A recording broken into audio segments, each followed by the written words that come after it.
Hey YouTube, Hill Country Husker. Just want to say thanks to all my subscribers. Appreciate everybody who's been checking out my videos. Thanks for the comments. Keep them coming. I do appreciate it. I want to say thanks for that.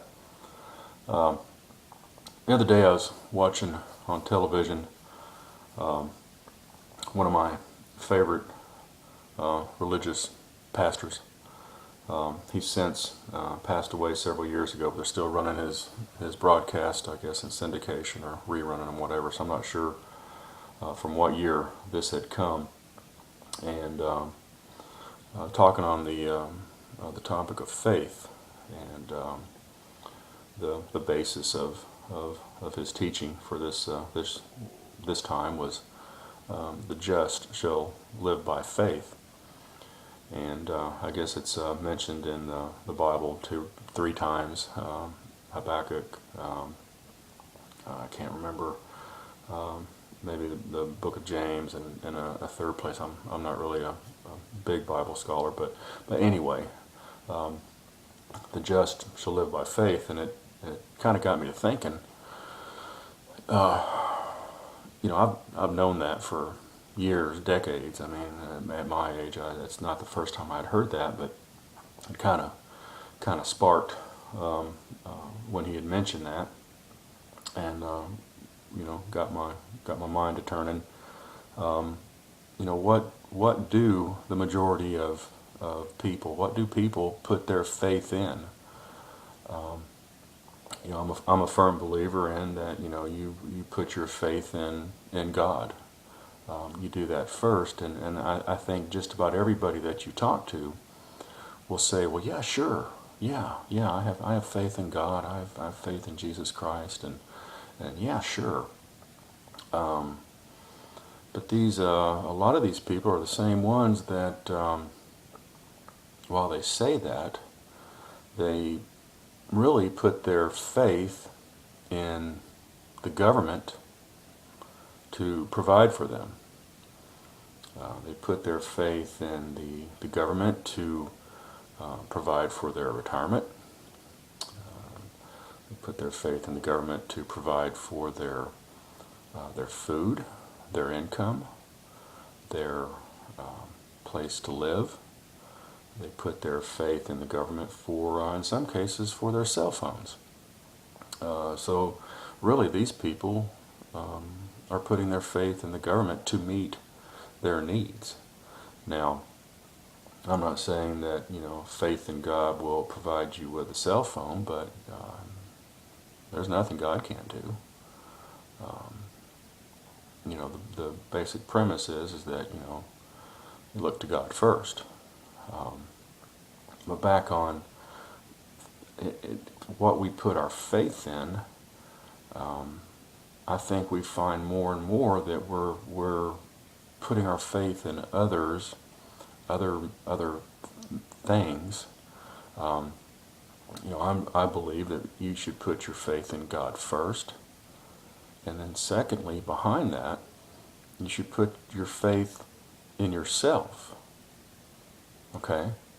A lot of times here, people, and I'm a little bit guilty of it, and I'm sure you are too, people put too much faith in technology. People rely, and I see this more and more and more, put their faith in GPS technology. They'll rely on the TomTom or the Garmin GPS for directions. And they're great devices, don't get me wrong, it's a great technology. But what we're losing is faith and ability in ourselves to use a paper map to find directions, in some cases to even use a compass and different navigation techniques, because we're putting too much faith in the technology. Everybody has a cell phone or a smartphone stuck to their head, stuck in their ear, doing something. They're putting more faith in the smartphone technology, relying on it more and more and more to meet all their needs, whether it be their entertainment needs, their communication needs, their reference needs.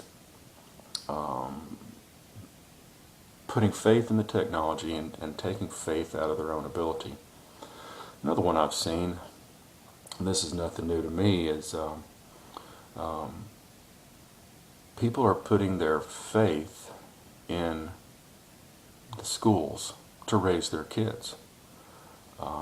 They drop their kids off early in the morning and they pick them up late in the afternoon, early in the evening after they've had, they've been fed in the morning, they've been fed at lunch, and they've been occupied in the afternoon with some type of after school program, whether it be ballet, gymnastics, karate, whatever. And they're relying upon the schools. They're putting their faith in the schools to ensure that their children receive an education. Now, on that, it's a two-way street.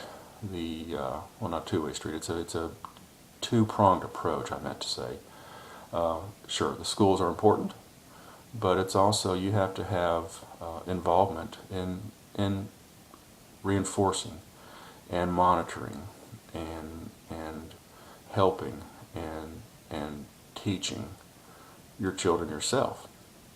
You can't just put your faith in the school system and say, okay, off there you go, and I'll pick you up in 12, 13 years when you're all educated and you'll be fine. And well, I think that's the exact wrong approach. You can't put your faith in somebody else to raise your kids. You're just completely turning control of them over to somebody. Do you know your kid's teacher? In some cases you might, but do you know everybody that's interacting and having an influence on your child for the majority of the day when they're in school? Do you? I don't. I'm guilty of it. I don't. But we do spend a lot of time with our kids, okay, going over what they're doing in school. I'm not putting faith 100% in school to teach my kids, and you shouldn't either. I see a lot more people putting faith in other people to fix their problems. I've kind of commented on this before. We're losing the ability to fix things ourselves, simple things. We're losing the ability to do things for ourselves because we'll hire it out. We'll hire out the lawn maintenance around our house. We'll hire out the service maintenance on our vehicles. We will hire out just about everything to somebody else. So we're putting our faith in somebody else to fix our problems rather than trying to better ourselves. Again, getting back to the point of putting, secondly, you put faith in yourself.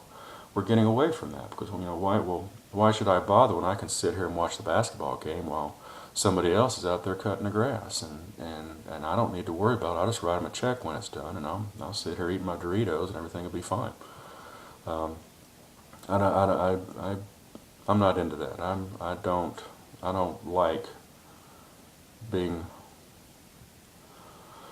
having to rely upon somebody else to fix my problems.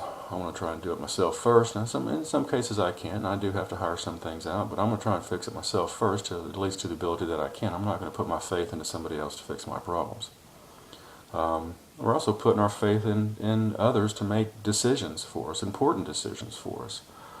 There's a lot of people that are complacent and don't vote. There's a lot of people that are complacent and don't attend meetings, whether it be city council meetings or zoning committee meetings in their area that have an impact on their life.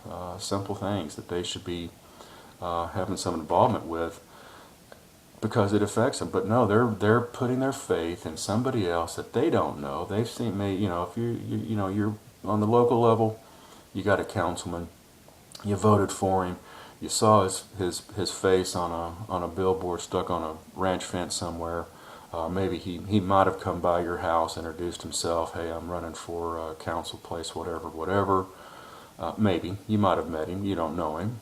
You don't really know what his party affiliation is. You don't know what his beliefs are. You don't know what his motivation is. You don't know what his agenda is. Get involved. Don't put your faith in others to make decisions for you that impact your life. Why? Why would you do that when you have the ability Well, again, because it means you got to put the Dorito bag down, get up off the couch, and go do something. You'd rather just put your faith into somebody. Hey, you go take care of it, and I'll just sit here and I got to pick the kids up from daycare, after school daycare here in a few minutes anyway. So, um, just again, it really got me to thinking, talking about what's our faith in. Again, first and foremost, put your faith in God. Secondly, put your faith in yourself. Just my thoughts. Hill Country Husker. Thanks.